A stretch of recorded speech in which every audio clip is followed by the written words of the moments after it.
और इस वक्त हमारे पास आ रही है बड़ी खबर। देखिए, संसद में जो गतिरोध चल रहा है उसे लेकर एक अहम बैठक हुई है गृह मंत्री अमित शाह और स्पीकर ओम बिरला के बीच। और इस गतिरोध को तोड़ने के लिए कैसे सदन को चलाया जाए, जो चर्चा हुई है उसे लेकर आपको बड़ी खबर बता रहे हैं। विपक्ष एक तरफ तैयारी कर रहा है अविश्वास प्रस्ताव लाने की, राहुल गांधी को न बोलने देने के मुद्दे पर यह अविश्वास प्रस्ताव लाने की तैयारी में विपक्ष। और इस पर संसदीय कार्य मंत्री किरण रिजिजू ने कहा है कि विपक्ष अगर अविश्वास प्रस्ताव लाना चाहता है तो लाए, लेकिन हमारे पास पूर्ण बहुमत है। राहुल गांधी जी अपना ही बात सिर्फ बोल करके हंगामा खड़ा करना चाहता है तो फिर सदन नहीं चलेगा तो नुकसान ऑपोजिशन पार्टी के जो मेंबर्स हैं उनका ज़्यादा नुकसान है। सरकार का तो मेजॉरिटी है, हम तो बजट पारित कर लेंगे। जैसे राष्ट्रपति का अभिभाषण पर हमने ध्वनि मत से पारित किया तो सरकार के पास मेजॉरिटी है, हमारा कोई भी चीज़ पारित करने में समस्या नहीं है। समस्या ये है कि हम चाहते हैं कि बहस के बाद सब कुछ क्लियर होना चाहिए। तो सरकार अपनी तैयारी के साथ यहाँ पर कह रही है कि हमें फर्क नहीं पड़ता, लेकिन विपक्ष स्पीकर के खिलाफ अविश्वास प्रस्ताव लाता है तो सदन की सूरत क्या होगी, ये अपने आप में बड़ा सवाल है। लेकिन इस बीच विपक्ष के यह आरोप कि स्पीकर पक्षपात कर रहे हैं संसद में, अगले दिन की रणनीति अब देखना महत्वपूर्ण होगा। स्पीकर साहब के पास हम गए, मैं नहीं, member of the house went, and speaker committed to us, personally committed to us, that I will be allowed to speak here and raise some points before the budget discussion. Now you are going back on your word, so I'd like to know, am I allowed to speak those points or not? माननीय सदस्य, मेरे पास आपका कोई notice नहीं आया है और मुझे नहीं मालूम कि आपका क्या विषय है। ये नोटिस आएगा किसी विषय पर, उसके बाद का निर्णय है। प्लीज आप लोग सभी बजट पर चर्चा करिए।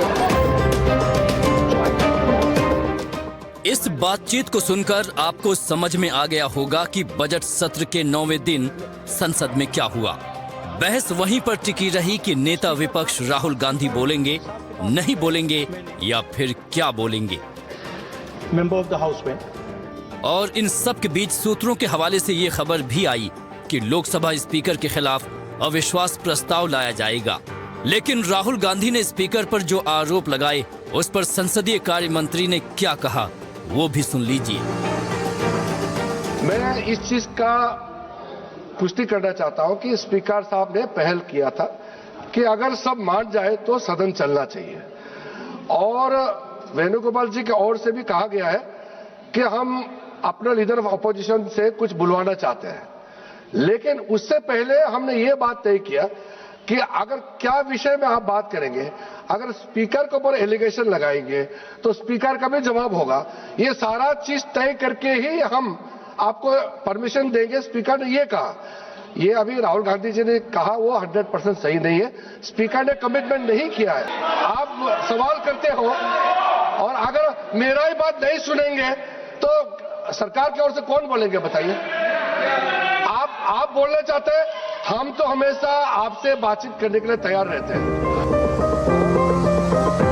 संसदीय कार्य मंत्री कह रहे हैं कि स्पीकर पर नेता विपक्ष के आरोप निराधार हैं, लेकिन सूत्रों की माने तो विपक्ष लोकसभा स्पीकर के खिलाफ अविश्वास प्रस्ताव लाने जा रहा है। विपक्ष की बैठक में ये रणनीति तय की गई है। इस बैठक में टीएमसी भी शामिल हुई थी। सूत्रों के मुताबिक विपक्ष 4 मुद्दों को आधार बनाकर लोकसभा स्पीकर के खिलाफ अविश्वास प्रस्ताव लाने पर विचार कर रहा है।